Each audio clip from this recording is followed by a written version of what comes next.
आप अपने बच्चों को अच्छा वकील बनाना चाहते हैं, फर्राटेदार इंग्लिश स्पीकिंग, हार्वर्ड पढ़ाना चाहते हैं, तो वकील बढ़िया नहीं बनाइएगा, कहिएगा कोलिजियम सिस्टम खराब है। वकील अच्छा बनाएंगे तब ना जज बनेगा। 5 लॉयर हमको बता दीजिए सुप्रीम कोर्ट में या हाई कोर्ट में कहीं कि 10 लॉयर हैं एकदम बढ़िया आए हैं तैयारी करके, अरे यूपीएससी नहीं हुआ तब चलो वकालत कर लेते हैं। अम्बेडकर कभी अनरियलिस्टिक सपना नहीं देखते थे, कभी नहीं देखते थे कि हम देश में सरकार बना लेंगे तब आरक्षण लागू करेंगे। यही 24 अप्रैल 1948 को लखनऊ का भाषण है कि मैंने कांग्रेस क्यों ज्वाइन किया।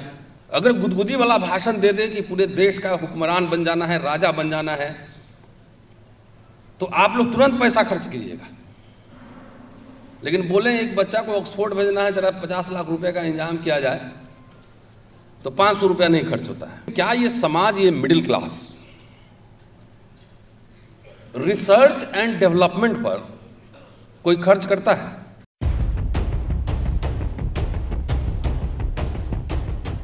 तो यहाँ इतने सारे विद्वत लोग बैठे हुए हैं और अचानक मुझे बोलने के लिए कहा गया है, तो मैं क्या बोलूँ ये सोच रहा हूँ। लेकिन अच्छा है, मतलब कम से कम ये रेलवे एसोसिएशन का प्रोग्राम है, all India SC/ST railway employees association और RDSO। अच्छा होता है कि आपके पास, मैं समझता हूँ कि रेलवे के आंकड़े हो।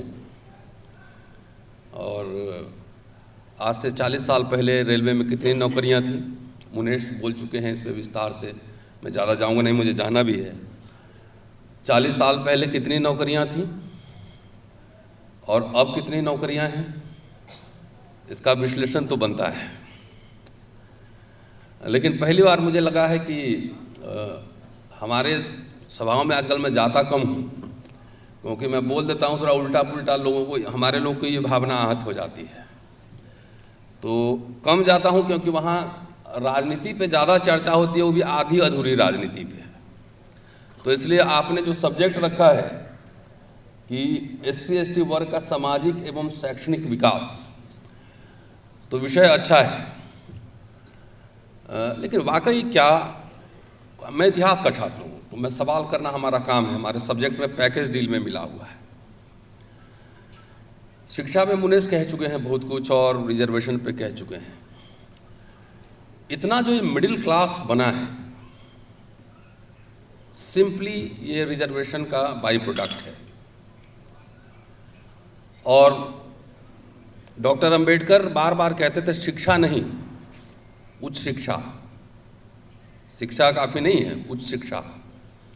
लीडर बनने के लिए हिस्ट्री, पॉलिटिकल साइंस, इकोनॉमिक्स का ज्ञान होना चाहिए। उन्होंने रिपब्लिकन ट्रेनिंग स्कूल खोला था, तुरंत उनका देहांत हो गया, तो चल नहीं पाया।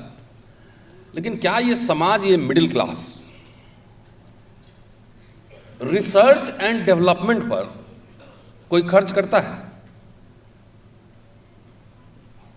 सबसे इंपॉर्टेंट बात है कि रिसर्च करना, सोचना। मुनेश है, रविकांत है, राजेंद्र वर्मा साहब भी हैं यहाँ पे। हमारे लोग ये समझते हैं कि सोचने में कोई पैसा लगता है क्या? मास्टर लोग हैं, ये सब सोचना तो इसमें पैसा थोड़ी खर्च होता है। ये नहीं समझता है कि सबसे ज़्यादा इन्वेस्टमेंट, सबसे ज़्यादा खर्चा सोचने में लगता है। कार्ल मार्क्स को एक लाइन खाली समझने में, समझाने में कि दुनिया का इतिहास वर्ग संघर्ष का इतिहास है, कितना पढ़ा होगा? तो रिसर्च एंड डेवलपमेंट पे जो समाज इन्वेस्ट नहीं करेगा, वो समाज आरक्षण को एक फ्रेम में डलवा के और 10 साल इंतजार कर लो, फ्रेम में डलवा के और सीधा चिपकाना पड़ेगा, घर में चिपका लीजिएगा कि कभी आरक्षण था। अगर गुदगुदी वाला भाषण दे दे कि पूरे देश का हुक्मरान बन जाना है, राजा बन जाना है, तो आप लोग तुरंत पैसा खर्च कीजिएगा। लेकिन बोले एक बच्चा को ऑक्सफोर्ड भेजना है, जरा 50 लाख रुपए का इंतजाम किया जाए, तो 500 रुपया नहीं खर्च होता है। एक नेताजी हैं, वो बड़े संगठन चलाते हैं, देश में क्रांति करते फिरते हैं, वो बोले कि शिक्षा का काम हमारा थोड़ी है। मैं तो कई सवाल उठा रहा हूँ कि जो चंदा ले रहा है उसकी ऑडिटिंग होनी चाहिए, उसको ट्रांसपेरेंट, समाज से पैसा ले रहा है तो ट्रांसपेरेंट दिखाओ कितने पैसे लिए, और ट्रांसपेरेंसी होना चाहिए कि शिक्षा जो है ये हमारा काम थोड़ी है, सरकार का काम है। अरे भाई, सरकार विड्रॉ कर लिया तो कर लिया ना, तब जो चंदा देने वाला क्लास उसी सरकारी स्कूल कॉलेज से बना है वो क्लास खत्म हो जाएगा, तुम्हारा धंधा भी बंद हो जाएगा। ये डॉक्टर अंबेडकर से ज्यादा बड़े हो गए। उन्होंने पीपल्स एजुकेशन सोसाइटी खोला था, सिद्धार्थ कॉलेज, मिलिंद कॉलेज अभी भी। डॉक्टर अंबेडकर कभी अनरियलिस्टिक सपना नहीं देखते थे, कभी नहीं देखते थे कि हम देश में सरकार बना लेंगे तब आरक्षण लागू करेंगे। यही 24 अप्रैल 1948 को लखनऊ का भाषण है कि मैंने कांग्रेस क्यों ज्वाइन किया, कांग्रेस कैबिनेट, उनका भाषण है यहीं पे लखनऊ में। ये जितना ये सब दुकान खोल के घूम रहा है वो भाषण भी नहीं पढ़ता है कि भाषण में क्या था। 4 पेज का है, मेरे पास रखा हुआ है, मैं लेके चलता हूं मटेरियल। हम एक कोजी सेफ जोन में रहने के आदी हो चुके हैं। बेटा, सबका बेटा बेटी डॉक्टर इंजीनियर का तैयारी कर रहा हो, सब लोगों का, और सब लोग बोलेगा कि बस 22 साल में नौकरी लग जाए और 22 साल में शादी हो जाए, बढ़िया बंगला हो जाए, कार हो जाए। अपने बच्चा को 20 साल लगाते हैं हम लोग, जैसे लोग जो बोल रहे हैं इसके पीछे 30 साल की तैयारी है, एक दिन में नहीं होता है। आप अपने बच्चों को अच्छा वकील बनाना चाहते हैं, फर्राटेदार इंग्लिश स्पीकिंग, हार्वर्ड पढ़ाना चाहते हैं, तो वकील बढ़िया नहीं बनाइएगा, कहिएगा कोलिजियम सिस्टम खराब है। वकील अच्छा बनाएंगे तब ना जज बनेगा। 5 लॉयर हमको बता दीजिए सुप्रीम कोर्ट में या हाई कोर्ट में कहीं कि 10 लॉयर हैं एकदम बढ़िया आए हैं तैयारी करके, अरे यूपीएससी नहीं हुआ तब चलो वकालत कर लेते हैं। और बाकी जितने लोग हैं आईएएस बन के सब लोग समझता है कि बस क्रांति हो गया। We don't have professionals. Share market में कितनी हिस्सेदारी है? तो अभी 40 साल में बहुत सारे लोगों ने जो है ना दिमाग खराब कर दिया हमारे लोगों का, उसको अभी हम लोग को डीकंस्ट्रक्ट कर रहे हैं, इंजेक्शन दे रहे हैं, उसमें से जहर निकाल। सब लोग नेता नहीं बन सकता है। नेता बनने का मतलब सिर्फ एमएलए एमपी बनना थोड़ी होता है, इंटेलेक्चुअल लीडरशिप भी होता है। तो जो चुनौतियां आप देख रहे हैं जिस समय, पूरा तबीयत से आरक्षण को इररिलेवेंट बना दिया गया है। आपके रेलवे में ही आधा, अब 400 तरह की मैंने सुना है नौकरियां हैं उसमें, और रेलवे आधा प्राइवेटाइज हो चुका है, इसमें भारत बंद हुआ है।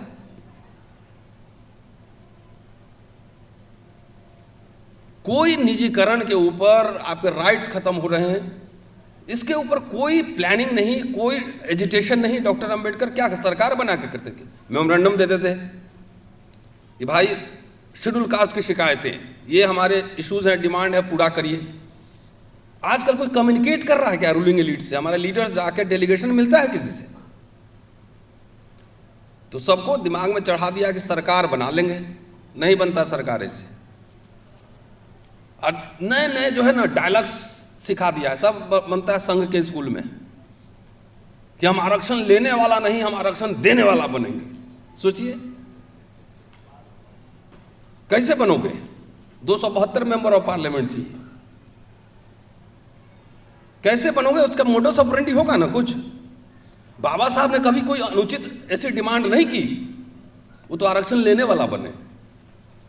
अंग्रेजों से भी लिया और जो कांग्रेस कैबिनेट है उससे भी लिया, तो सब मनुवादी है। तो स्कूल कॉलेज यूनिवर्सिटी फ्री में पढ़ते थे ना। 2014 में मेडिकल कॉलेजेस में फ्रीशिप बंद हो चुका है, फ्री में डॉक्टर इंजीनियर बने ना। सब मनुवादी था तो फ्री में कैसे बन गए?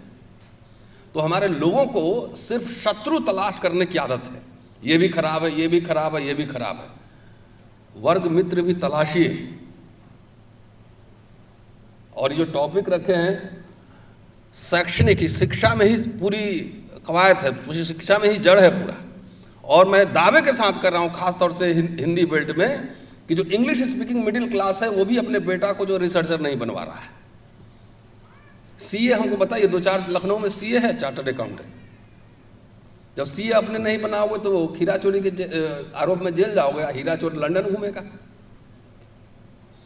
तो बहुत सारे सवाल हैं और मेरा आग्रह यही है, देखिए राजनीति और शिक्षा 2 चीज पे डॉक्टर अंबेडकर का फोकस था। हमारे लोगों में राजनीतिक चेतना कुछ हद से ज्यादा आ गई है कुछ ज्यादा ही है इतना ज्यादा है कि सब खत्म हो रहा है, हम राजा बनेंगे। So let's have discussion, argument, बहस करिए ना। कोई विमर्श है, कोई आंदोलन है पॉलिटिकल क्लास की ओर से?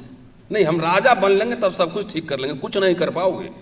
अभी ओबीसी हमारे प्राइम मिनिस्टर हैं, ट्राइबल अभी प्रेसिडेंट हैं। तो एक इंडिविजुअल के लिबरेशन से बेहतर है कि हमारे लिए सोशल एजेंडा सेटिंग करें। सोशल एजेंडा, एक करोड़ों अरबों चंदा ले लिया सब, एक स्कूल नहीं खोला है ढंग का। गुदगुदी वाला भाषण दे देंगे, मैं इसको बाहर यूरोसिया भेज दूंगा, इसको ये कर दूंगा, तो सुन के अच्छा लगता है, रात में नींद बढ़िया लगता है। ये पीएम बनेंगे तो क्या बनेंगे? एक हिस्टोरियन नहीं ढूंढने से मिलता है, प्रोफेशनल हिस्टोरियन मैं कह रहा हूं। एक प्रोफेशनल इकोनॉमिस्ट भी ढूंढेंगे। ड्रीम्स भी छोटे छोटे देख रहे हैं। अरे ये ड्रीम्स दिखाइए कि भाई तुम नोबेल प्राइज कैसे जीतोगे, नोबेल प्राइज कैसे जीतोगे? तो उसके लिए 20-30 साल मेहनत करना होगा, रिसर्च करना होगा। ये आदत हम डाल ही नहीं रहे अपने जनरेशन में। तो ये कोजी और सेफ जोन से बाहर निकलिए। और जो मिडिल क्लास का फॉर्मेशन हुआ था वो अफर्मेटिव एक्शन, उसमें डॉक्टर अंबेडकर से नेहरू की भी सहमति थी। इंदिरा गांधी के ज़माने में तो जितनी नौकरियां मिली और उतना तो किसी ज़माने में नहीं मिला होगा, लेकिन वो भी मनुवादी है। तो बोला एक काम करो बेटा, जाओ तुम राजा ही बन लेना तक करना, जितना है सब छीनो, हटाओ, बजट काटो, ये सबका फेलोशिप बंद करो। मतलब बैंक का नेशनलाइजेशन हुआ तो कितना दलित के पास बैंक था जिसको नुकसान हो गया? जमींदारी उन्मूलन हुआ तो कितना दलित जमींदार थे? तो ये सवाल हम नहीं उठाएंगे अपने लोगों के, अपने लीडर्स के मोडस ऑपरेंडी पे, तो हम लोग हुआ करने वाले लोग नहीं, ये सत्ता से टकराते हैं। तो चाहे वो सत्ता हो चाहे ये सत्ता हो, टकराना पड़ेगा। अपने लोगों पे भी सवाल उठाना पड़ेगा। और चलते चलते ये आग्रह यही कर रहा हूँ कि सब लोग ठीक ठाक लग रहे हैं, सब लोग घर वर 1-2 होगा। मेरे पास कोई घर नहीं, सरकारी घर में रहता हूँ, लेकिन बेटा बेटी दोनों को मैंने कहा है कि इधर नौकरी नहीं करने का, जाके विदेश में पढ़ो, 10 साल PhD 15 साल करो, उसके बाद देखा जाएगा क्या करना है। अभी 13 साल नौकरी बची है, तो थोड़ा सा रिस्क लीजिए, थोड़ा बच्चों को प्रोफेशनल बनाइए और छोड़ दीजिए कुछ सरकारी नौकरी। पीछे जनरेशन है वो सब आके करेगा। कुछ लोग तो बने, कम से कम अच्छा लॉयर बने, अकाउंटेंट बने। बहस कौन करेगा? रूलिंग एलीट के साथ आंख में आंख मिला के कौन बोलेगा? जो सरकारी प्रोटोकॉल में हो तो नहीं बोलेगा, तो नौकरी का ट्रांसफर का डर रहता है। तो उसके लिए चाहिए ना हमारे जैसे लोग चाहिए, 1-200 लोग चाहिए कि वो पॉलिसी पे सवाल खड़े करेगा। तो लोग टपकेंगे नहीं ना, लोग बनाने पड़ेंगे। शुक्रिया, थैंक यू।